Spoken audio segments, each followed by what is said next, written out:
Welcome back to your industry recap. Airbus has announced some pretty big news with regards to the future of its key aircraft types, moving over to Spirit Airlines, and they're looking to completely overhaul the way they fly their aircraft, and lastly, there's focus on new routes. But let me begin with Airbus.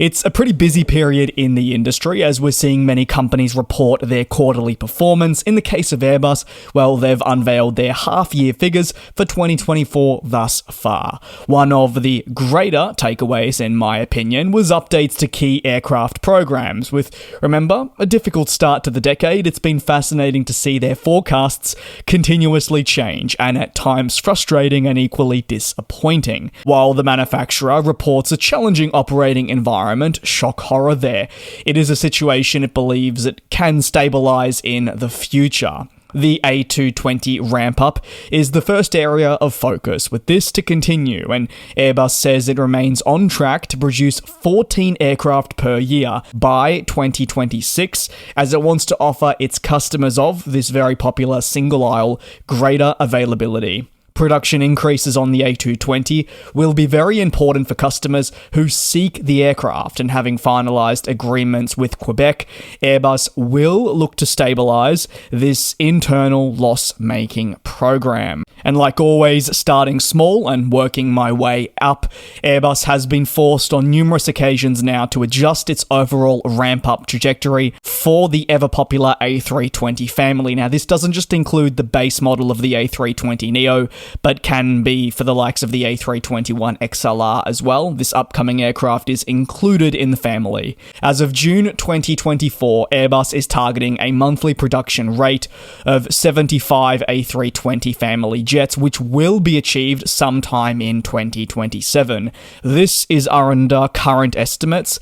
However, the plane maker, and as I'm sure you would be watching at home or wherever you are watching, are going to be aware that the ever-evolving situation and the complexities that come from that, especially focusing in on supply chains, means that these figures and estimates are going to be subject to change, but tentatively, this is a forecast it believes at the moment it can deliver on. On the front of new aircraft, while Airbus expects to see the A321XLR, after receiving its type certification from the European Union Aviation Safety Agency, to enter service with Iberia at the end of the summer 2024 season, and then it will be delivered with time to more airlines around the world. As for the wide-body portfolio, Airbus says it's still targeting a monthly production rate for its A330 series of 4 units, and it wants to reach that this calendar year, being 2024, depending on when you are watching this video.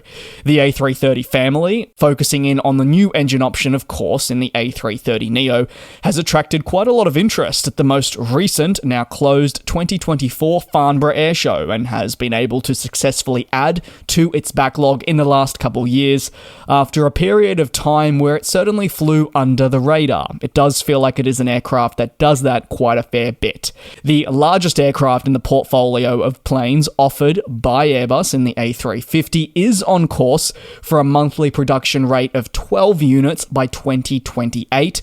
Furthermore, the aircraft manufacturer is progressing with works on the upcoming A350 freighter, and also for consideration, you have the A350-1000 ULR, as it is being dubbed, or better known, the aircraft that will be delivered to Australian flag carrier Qantas for Project Sunrise missions in the coming years.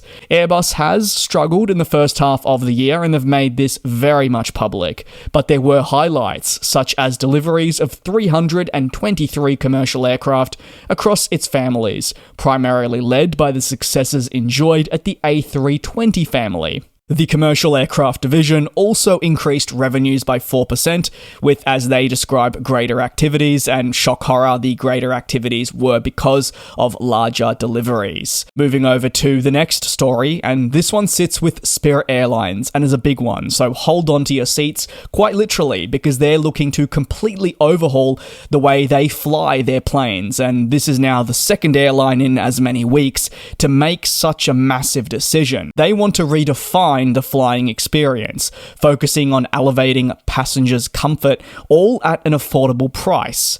Spirit Airlines has been entangled in what can only be described as a relatively tough position. You've got to remember, following the collapse of its prospective deal with fellow US company JetBlue, and as a result, they've needed to find ways to move forward more positively and independently. Now, before I unveil all of the changes, there are many people that have their doubts on not just this product, but also the long-term viability of a company like Spirit Airlines if it is not to have some kind of support. People feel that it won't be around for much longer.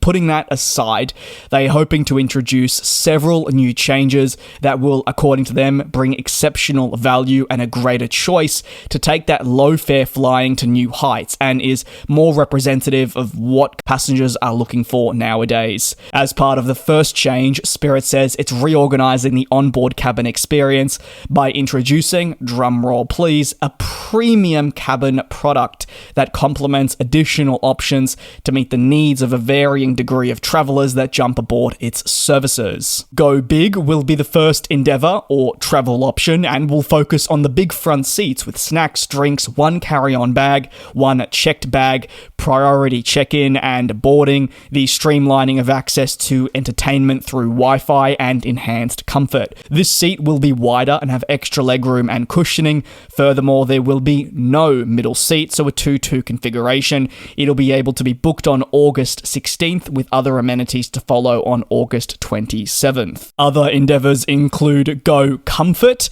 a blocked middle seat guarantee, increased comfort and space, priority boarding, and additional checked luggage. Go Savvy will provide customers with one carry-on bag or checked bag, allowing you the choice to pick better to your needs. This will also come August 16th with standard seat selection. And lastly, Go, the aim through that is to offer better affordability with options such as checked bags and seat selection coming at an additional cost. But again, they're just trying to increase customer satisfaction levels. The US industry is very competitive, and airlines know that they're going to face an uphill battle to compete for valuable market share if they're not in that big three. And this has led airlines like Spirit to make some pretty radical changes to their business to try and keep up with the times, obviously raise revenue, and stabilize themselves by offering a more compelling service. Now, you can agree or disagree with these changes. I'd love to hear them down below in the comments though. And on to the last story with Porter Airlines, a Canadian company expanding its network for not the first time in 2024. In fact, they've definitely become a reoccurring airline through the use of its E195 E2s to focus on flying to more destinations in the last 12 months. They will operate non-stop flights between Ottawa and Las Vegas 4 times weekly starting on November 1. A commitment between these locations is big for Porter Airlines. It states it will be the only airline offering connections between these locations.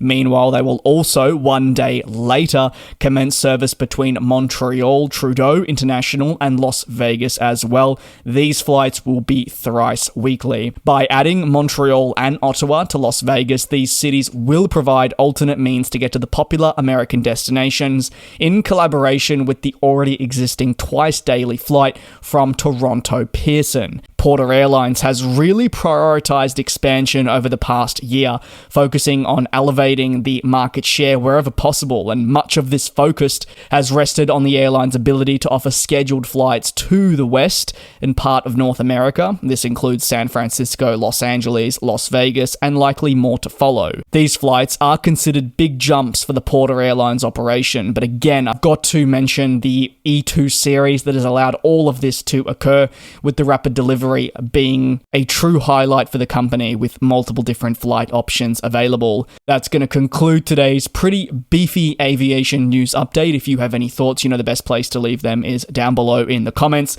Thank you very much for your support. Take care, be safe, and I'll see you tomorrow. Same place, same time.